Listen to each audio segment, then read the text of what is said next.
బంగ్లాదేశ్ మాజీ ప్రధాని షేక్ హసీనాకు ఆశ్రయం కల్పించడం వల్ల భారత్కు ముప్పు ఉందని బంగ్లాదేశ్ నేషనలిస్ట్ పార్టీ ప్రధాన కార్యదర్శి మిర్జా ఫక్రుల్ ఇస్లాం అలంగిర్ కీలక వ్యాఖ్యలు చేశారు. షేక్ హసీనాకు ఆశ్రయంతో భారత్ బంగ్లాదేశ్ మధ్య సంబంధాలు దెబ్బతినే అవకాశం ఉందని అన్నారు. హసీనా అప్పగింత అనేది భారత్ బంగ్లాదేశ్ సంబంధాలను ప్రభావితం చేస్తుందని అలంగీర్ పేర్కొన్నారు.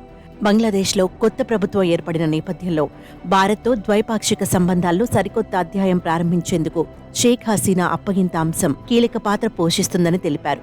షేక్ హసీనాకు భారత్లోనే ఆశ్రయం కొనసాగిస్తే భవిష్యత్తులో రెండు దేశాల మధ్య సంబంధాలు దెబ్బతింటాయని హెచ్చరించారు. అదే సమయంలో భారత్లో బలమైన సంబంధాలను తమ పార్టీ కోరుకుంటోందని పేర్కొన్నారు. గతంలో తమకు ఉన్న విభేదాలను మర్చిపోయి కొత్త బంధాన్ని ఏర్పాటు చేసుకోవాలని అనుకుంటున్నట్లు అలంగీర్ చెప్పారు. భారత్ భద్రతకు ముప్పు కలిగించే ఎలాంటి చర్యలనైనా తమ దేశంలో అనుమతించబోమని స్పష్టం చేశారు. బంగ్లాదేశ్లో ఎన్నికలు జరిగి బీఎన్పీ ప్రభుత్వం ఏర్పడితే అదానీ గ్రూప్తో గతంలో హసీనా సర్కారు కుదుర్చుకున్న ఒప్పందాన్ని పునఃసమీక్షిస్తామని అలంగీర్ వెల్లడించారు. అదానీతో చేసుకున్న ఒప్పందం కారణంగా బంగ్లాదేశ్ ప్రజలపై తీవ్ర ఒత్తిడి పడుతుందని చెప్పారు. మరోవైపు బంగ్లాదేశ్ ప్రజలను అర్థం చేసుకోవడంలో భారత్ విఫలమైందని ఆయన అన్నారు.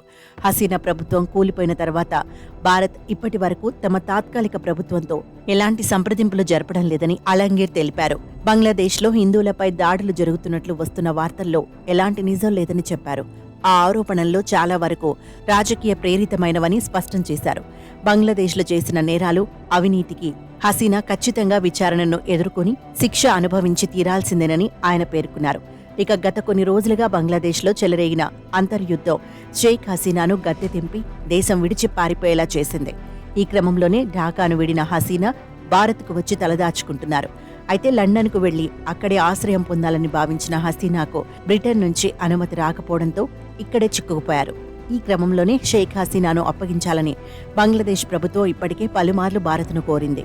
అయితే హసీనా హయాంలో రిజర్వేషన్లపై విద్యార్థులు చేపట్టిన ఆందోళనలు హింసాత్మకంగా మారడంతో దాదాపు 1000 మంది ప్రాణాలు కోల్పోయారు.